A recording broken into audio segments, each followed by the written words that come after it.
قرآن مجید میں اللہ رب العالمین کا ارشاد ہے، وَمَا أَمْوَالُكُمْ وَلَا أَوْلَادُكُمْ بِالَّتِي تُقَرِّبُكُمْ عِنْدَنَا زُلْفَىٰ إِلَّا مَنْ آمَنَ وَعَمِلَ صَالِحًا فَأُولَٰئِكَ لَهُمْ جَزَاءُ الضِّعْفِ بِمَا عَمِلُوا وَهُمْ فِي الْغُرُفَاتِ آمِنُونَ۔ سورہ سبا کہ اے لوگو، تمہارے مال اور تمہاری اولاد یہ تمہیں ہمارے ہاں کوئی بلند مرتبہ نہیں دے سکتے، سوائے اس کے کہ تمہاری اولاد، تمہارے اہل و عیال ایمان لائیں اور عمل صالح کریں۔ تو یہ بات ایسی ہے کہ ایسے لوگوں کے لیے آخرت میں بہت زیادہ ثواب ہے، بہت زیادہ اجر ہے، اور ایسے لوگ بروز قیامت بلند و بالا خانوں میں انتہائی امن و امان کی صورت میں رہیں گے۔ اس آیہ مبارکہ سے یہ بات معلوم ہوتی ہے کہ مال اور اولاد یہ ایسی چیزیں ہیں کہ جو اللہ کے ہاں کسی انسان کو بلند مرتبہ نہیں دے سکتی، یہ اللہ کے ہاں اللہ کا تقرب نہیں دلا سکتی۔ اگر ان کا استعمال صحیح نہ ہو، مال جو ہے اگر اس کا استعمال صحیح نہیں ہے تو وہ مال فتنہ بن سکتا ہے، دنیا میں بھی اور آخرت میں بھی۔ بالکل اسی طرح اگر اولاد کی تربیت اچھی نہیں ہے تو وہ اولاد اس دنیا میں بھی فتنہ بن سکتی ہے اور آخرت میں بھی فتنہ بن سکتی ہے، جیسا کہ اللہ نے قرآن مجید میں کئی موقعوں پر یہ ارشاد فرمایا، انما اموالکم و اولادکم فتنہ، کہ تمہارے اموال اور تمہاری اولاد یہ فتنہ ہے، یہ آزمائش ہے۔ جس نے مال کو اسلامی اصولوں کے مطابق استعمال کیا وہ دنیا و آخرت میں فلاح پائے گا، اور جس نے اپنی اولاد کی اسلامی اصولوں کے مطابق تربیت کی تو وہ دنیا و آخرت دونوں جہانوں میں کامیابی پائے گا۔ بہرحال اگر آخرت میں اللہ کا تقرب چاہیے، اللہ کی قرابت چاہیے، تو پھر اس مال کو اسلامی اصولوں کے مطابق استعمال کیا جائے، اولاد کی اچھی تربیت کی جائے، اولاد کو صالح بنایا جائے، ورنہ کسی انسان کے خود کے اچھا ہونے سے اس کی اولاد کا اچھا ہونا یہ کوئی ضروری نہیں ہے۔ آپ سب سمجھتے ہیں کہ نوح علیہ السلام نے اللہ سے یہ جو ہے پکارا تھا اللہ کو کہ اے اللہ ان ابنی من اہلی، کہ میرا بیٹا بھی میرے اہل میں سے ہے، لیکن اللہ نے ارشاد فرمایا انہ لیس من اہلک، وہ تمہارے اہل میں سے نہیں ہے۔ کیوں؟ اس لیے کہ اس کے اعمال غیر صالح ہیں، اچھے نہیں ہیں، صالح اعمال نہیں ہیں۔ تو جس اولاد کے اعمال اچھے نہیں ہیں، جس اولاد کی تربیت اچھی نہیں ہوئی، وہ اچھے اعمال نہیں کر رہی، تو ایسی اولاد کو اپنے اہل میں سے کوئی شخص سمجھتا رہے لیکن اس کو وہ اولاد کوئی فائدہ نہیں دے گی، وہ اس کے لیے ایک فتنہ ہے، ایک آزمائش ہے کہ اگر اللہ نے بروز قیامت درگزر کر دیا تو بچ سکتا ہے، اگر اللہ نے پوچھ لیا تو پھر پکڑ ہو سکتی ہے، کیونکہ اللہ کے نبی صلی اللہ علیہ وسلم کا ارشاد ہے صحیح مسلم میں، کلکم راعٍ وکلکم مسئول عن رعیتہ، تم میں سے ہر شخص جو ہے وہ نگراں ہے اور اس سے اس کی رعیت کے بارے میں، اس سے ماتحت لوگوں کے بارے میں اس سے پوچھا جائے گا۔ اگر والد ہے تو اس کو اس کے اہل خانہ کے بارے میں پوچھا جائے گا، بالکل اسی طریقے سے ماں سے اس کے بچوں کے بارے میں پوچھا جائے گا، اس کے گھر کے بارے میں پوچھا جائے گا، تو تمام لوگوں کے بارے میں اسی طریقے سے باز پرس ہوگی۔ اللہ چاہے تو معاف کر دے، اگر اللہ نے پوچھ گچھ کر لی، حساب لے لیا من حوسب عذب، جیسا کہ اللہ کے نبی صلی اللہ علیہ وسلم نے ارشاد فرمایا کہ جس سے اللہ نے قید کی تو پھر سمجھ لو کہ اس کو عذاب ہی ہوگا اگر اللہ معاف نہ کرے۔ لہذا اللہ کی قرابت کے لیے اپنی اولاد کو ایسا بنائیے کہ جس کے اعمال اچھے ہوں، جو ایمان کے احاطے میں رہتی ہو، جس کی تربیت اچھی ہو، ایسی اولاد ہی آخرت میں اللہ کے ہاں کامیابی دلا سکتی ہے۔ ورنہ اولاد کا فتنہ یہ انسان کو اس دنیا اور آخرت دونوں جہانوں میں جو ہے ناکامی کے مراحل میں پہنچا سکتا ہے۔ لہذا اپنی اولاد کی اچھی سے اچھی تربیت کیجیے۔ دوسری جگہ اللہ نے ارشاد فرمایا قوا انفسکم واہلیکم نارا، کہ اے لوگو، یا ایھا الذین آمنوا قوا انفسکم واہلیکم نارا، اے ایمان والو اپنے آپ کو اور اپنے اہل و عیال کو جہنم کی آگ سے بچاؤ، وقودھا الناس والحجارہ، جس کا ایندھن انسان ہے اور پتھر ہیں، علیہا ملائکۃ غلاظ شداد، اس پر انتہائی سخت اور تندخو فرشتے مقرر کیے گئے ہیں، لا یعصون اللہ ما امرہم، وہ نافرمانی نہیں کرتے ہر اس حکم کی جو انہیں حکم دیا جاتا ہے، وَيَفْعَلُونَ مَا يُؤْمَرُونَ، بلکہ وہ وہی کرتے ہیں جس کا انہیں حکم دیا جاتا ہے۔ لہذا ایک انتہائی اگر تند مزاج سخت انسان ہو تو بتائیے کہ اس کو سمجھانا، اس کو منوانا کتنا مشکل ہوتا ہے۔ اگر فرشتے تندخو اور سخت مزاج اللہ نے اگر مقرر کر رکھے ہیں تو بتائیے کہ وہ کسی پر کسی قسم کی کوئی نرمی کریں گے؟ تو اس جہنم سے، اس کے انتہائی سخت جو ہے نگرانوں سے بچنے کے لیے اللہ نے ارشاد فرمایا کہ تم اپنی اور اپنے اہل و عیال کی اچھی تربیت کر کے اعمال صالح کے ذریعے سے اس جہنم سے بچ جاؤ، اس کے سخت اور تندخو جو ہے فرشتوں سے بچ جاؤ، اپنے آپ کی اصلاح کرو اور اپنے اہل و عیال کی اصلاح کرو۔ لہذا اپنی اصلاح کے ساتھ ساتھ اولاد کی اصلاح بہت ضروری ہے۔ اولاد کے حقوق جو ہیں انہیں پورا کیجیے، اولاد کی اچھی تربیت کیجیے۔ اللہ نے ارشاد فرمایا اپنے نبی صلی اللہ علیہ وسلم سے وَأْمُرْ أَهْلَكَ بِالصَّلَاةِ، کہ اپنے اہل و عیال کو نماز کا حکم دیجیے، اور یہی حکم اللہ کے نبی صلی اللہ علیہ وسلم نے دیا اپنی امت کو، اپنے ماننے والوں کو۔ ابو داؤد میں ہے صحیح سند سے، آپ نے فرمایا مروا اولادکم ہم 7 سنین، اپنے بچوں کو حکم دو، اپنے جو ہے بچوں کو حکم دو نماز کا جب وہ 7 سال کے ہو جائیں، وَاضْرِبُوهُمْ عَلَيْهَا وَهُمْ 10 سنین، اور انہیں ان پر مارو کہ وہ 10 سال کے بعد اگر نماز نہ پڑھیں۔ اور ترمذی میں ہے کہ فرمایا اللہ کے نبی صلی اللہ علیہ وسلم نے علموا الصبی الصلاۃ، اپنے بچوں کو نماز سکھاؤ، وہم 7 سنین، کہ وہ 7 سال کے ہو جائیں، اور انہیں اس پر مارو، وہم 10 سنہ، کہ وہ 10 سال کے ہو جائیں تو نماز نہ پڑھیں تو ان کی پٹائی لگاؤ اس پر۔ تو لہٰذا جب بچہ 7 سال کا ہو جائے تو اسے نماز سکھانا یہ والدین کا ایک حق ہے جو اپنی اولاد کو دینا چاہیے، یہ والدین کی ایک ذمہ داری ہے جو والدین کو پوری کرنی چاہیے۔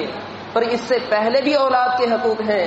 جیسا کہ فرمایا اللہ کے نبی صلی اللہ علیہ وسلم نے، ابو داؤد میں ہے صحیح سند سے، کہ جب بچہ پیدا ہوتا ہے تو 7ویں دن بچے کا عقیقہ کرو اور اس کا نام رکھو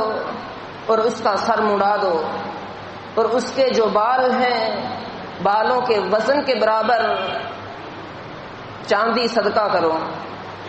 یہ حقوق ہیں بچے کی پیدائش کے مراحل میں، کہ بچے کا 7ویں دن نام رکھا جائے، بچے کا سر مڑایا جائے، اور اس کے بالوں کے وزن کے عوض چاندی جو ہے صدقہ کیا جائے، اور پھر 7ویں دن اس کا عقیقہ کیا جائے۔ فرمایا نبی صلی اللہ علیہ وسلم نے کل مولود مرتحن حتی عق عنہ، کہ ہر بچہ وہ گروی ہوتا ہے یہاں تک کہ اس کا عقیقہ کر دیا جائے۔ گروی کہتے ہیں اس چیز کو کہ آپ کسی سے کوئی چیز ادھار لے رہے ہیں اور اس کے پاس اپنی چیز رکھوا رہے ہیں کہ جب میں یہ اپنی آپ کا دیا ہوا ادھار آپ کو واپس کروں گا تو اپنی چیز لے لوں گا۔ تو بچہ جب تک اس کا عقیقہ نہ کیا جائے وہ گروی ہے۔ لہذا بچے کو آزاد کرنے کے لیے 7ویں روز اس کا عقیقہ کرنا یہ والدین کی ذمہ داری ہے، یہ والدین کا حق ہے جو اولاد کو دینا چاہیے۔ وَأَقُولُ قَوْلِي هَٰذَا وَأَسْتَغْفِرُ اللَّهَ لِي وَلَكُمْ۔ الحمد لله إن الحمد لله نحمده ونستعينه ونستغفره ونعوذ بالله من شرور أنفسنا ومن سيئات أعمالنا من يهده الله فلا مضل له ومن يضلله فلا هادي له وأشهد أن لا إله إلا الله وحده لا شريك له وأشهد أن محمدا عبده ورسوله أما بعد فإن خير الحديث كتاب الله وخير الهدي هدي محمد صلى الله عليه وسلم وشر الأمور محدثاتها وكل محدثة بدعة وكل بدعة ضلالة وكل ضلالة في النار۔ اللهم صل على محمد وعلى آل محمد كما صليت على إبراهيم وعلى آل إبراهيم إنك حميد مجيد۔ اللهم بارك على محمد وعلى آل محمد كما باركت على إبراهيم وعلى آل إبراهيم إنك حميد مجيد۔ اللہ کے نبی صلی اللہ علیہ وسلم سے تربیت پا کر صحابہ کرام رضی اللہ تعالی عنہ نے اپنی اولاد کی انتہائی اچھے طریقے سے تربیت کی۔ اس کے مختلف واقعات ملتے ہیں، جیسا کہ صحیح بخاری صحیح مسلم میں ایک اہم واقعہ کہ جب اللہ کے نبی صلی اللہ علیہ وسلم نے 10 محرم کے روزے کی فضیلت بیان فرمائی اور پھر اس کے بعد مدینہ کے ارد گرد میں رہنے والے دیہات میں جو مسلمین تھے ان کی طرف ایک شخص کو بھیجا اور اسے یہ حکم دیا کہ جاؤ جن لوگوں نے روزہ رکھا ہے ان سے کہہ دو کہ چونکہ آج 10 محرم ہے لہٰذا وہ اپنے روزے کو شام تک پورا کریں، اور جن لوگوں نے روزہ نہیں رکھا ان سے یہ کہہ دو کہ وہ بھی ابھی سے لے کر شام تک جو ہے روزے کو پورا کریں۔ ربیع بنت معوذ رضی اللہ تعالی عنہا بیان کرتی ہیں کہ جب اللہ کے نبی صلی اللہ علیہ وسلم نے اس طریقے سے ہمیں حکم دے دیا تو پھر اس کے بعد ہم سب روزہ رکھا کرتے تھے، یہاں تک کہ ہم اپنے انتہائی چھوٹے چھوٹے بچوں کو بھی روزہ رکھوایا کرتے تھے اور انہیں اس بات کا عادی بنایا کرتے تھے کہ انہیں روزے رکھنے ہیں۔ ہم انہیں چھوٹے بچوں کو روزہ رکھوا دیتے اور پھر دن میں انہیں مسجد لے جایا کرتے اور انہیں اون سے بنے ہوئے چھوٹے چھوٹے کھلونے بنا کر دے دیا کرتے۔ جب بچہ رونے لگتا تو اس کھلونے کے ذریعے سے وہ کھیلتا رہتا۔ ان کا اسی طریقے سے ہم دن جو ہے گزارا کرتے یہاں تک کہ شام ہو جاتی، پھر ان کا روزہ افطار کرایا کرتے۔ تو اس طریقے سے ہم اپنے بچوں کی تربیت کیا کرتے تھے۔ اسی طرح اور بھی کئی واقعات ملتے ہیں صحابہ کرام میں، چھوٹے چھوٹے وہ بچے کہ جو ہر معاملے میں سبقت لے جایا کرتے تھے، کسی حدیث کے بارے میں، کسی آیت کے بارے میں، کسی اسلامی مسئلے کے بارے میں۔ یہ وہ بچے ہوا کرتے تھے کہ جو اکثر محفلوں میں، مجالس میں جو ہے شرکت کیا کرتے تھے۔ ان کے والدین انہیں اپنے ساتھ لے کر جایا کرتے تھے۔ ان بچوں نے تربیت پائی اور وہ پھر ان صحابہ کے، ان بزرگوں کے گزر جانے کے بعد وہ بڑے بڑے آئمہ بنے، وہ بڑے بڑے دین کے محافظ بنے۔ تو آج اگر اسی طریقے سے بچوں کی تربیت کی جائے گی تو یقیناً وہ بچے کل کو اپنی بھی بقا کر سکتے ہیں، اپنی بقا کے لیے اچھا انتظام کر سکتے ہیں، اور آنے والی نسلوں کے لیے بھی جو ہے وہ اچھے طریقے سے انہیں اہم اصولوں سے روشناس کرا سکتے ہیں۔ آج بھی اگر دیکھا جائے تو جو جوان لوگ ہیں، جوان بچے ہیں، تقریباً انہی بچوں کا زیادہ شوق ہوتا ہے مساجد میں آنا، محفل میں آنا، جن کو ان کے والدین اس بات کا شوق دلاتے ہیں کہ وہ ان اہم دینی محفلوں میں، مجلسوں میں شرکت کریں اور انہیں اپنے ساتھ لے کر جاتے ہیں۔ تو ایسے بچے ہی وہ بچے ہیں کہ جنہیں یہ شوق ہوتا ہے کہ وہ ہر جو ہے اجتماع میں جائیں، ہر درس میں جائیں، ہر جمعہ میں جائیں۔ جب تک والدین اپنے بچوں میں یہ عادات نہیں پیدا کراتے تب تک بچے خود نہیں سوچتے ایسی باتیں۔ لہذا اولاد کی اچھی تربیت یہ والدین کے لیے انتہائی ضروری ہے۔ اگر والدین اپنی بچوں کی اچھی تربیت نہیں کریں گے تو آج کا جو ماحول ہے اس میں بچہ بذات خود اپنی اچھی تربیت نہیں پا سکتا۔ لہذا والدین کے لیے یہ ضروری ہے کہ وہ زیادہ سے زیادہ اپنی اولاد پر توجہ دیں، اور بروز قیامت اللہ رب العالمین کے ہاں اگر بار کچھ ہو تو اس میں وہ کامیاب ہو سکیں۔ لہذا اپنے بچوں پر زیادہ سے زیادہ توجہ دیجیے، اپنی اولاد کے جو جائز حقوق ہیں ان کو پورے کیجیے۔ اولاد کی فکر میں اس قدر نہیں لگ جانا کہ اللہ کے ذکر سے غافل ہو جائے۔ یا ایھا الذین آمنوا لا تلھکم اموالکم ولا اولادکم عن ذکر اللہ، کہ اے لوگو، اے ایمان والو، تمہیں تمہارا مال، تمہارے تجارت، تمہارے شب و روز میں کام کاج اور تمہاری اولاد کی ضروریات یہ تمہیں اللہ کے ذکر سے غافل نہ کر دیں۔ لہذا اولاد کی اچھی تربیت کرنی ہے، اولاد کے جائز حقوق اور جائز ذمہ داریوں کو پورا کرنا ہے، لیکن ایسا نہیں ہو جانا کہ بس سب کچھ مال اور اولاد کے لیے ہی کر رہے ہیں اور اللہ کے دوسرے احکام کو بھول جائیں۔ لہذا اپنے بچوں کی اچھے طریقے سے تربیت کیجیے، اپنے بچوں کو اپنے گھر میں نماز سکھائیے۔ 7 سال کے بعد اولاد کے لیے جو ہے ماں باپ کے لیے یہ ضروری ہے کہ وہ اپنی اولاد کو نماز سکھانا شروع کریں، اور 10 سال تک بچہ نماز کا بالکل پابند ہونا چاہیے۔ اور اسی طریقے سے دوسرے اسلامی اصول جو ہیں وہ بھی بالترتیب آہستہ آہستہ انہیں بتانے چاہیے، وضو کا طریقہ، نماز کا طریقہ، غسل کا طریقہ، اور دیگر جو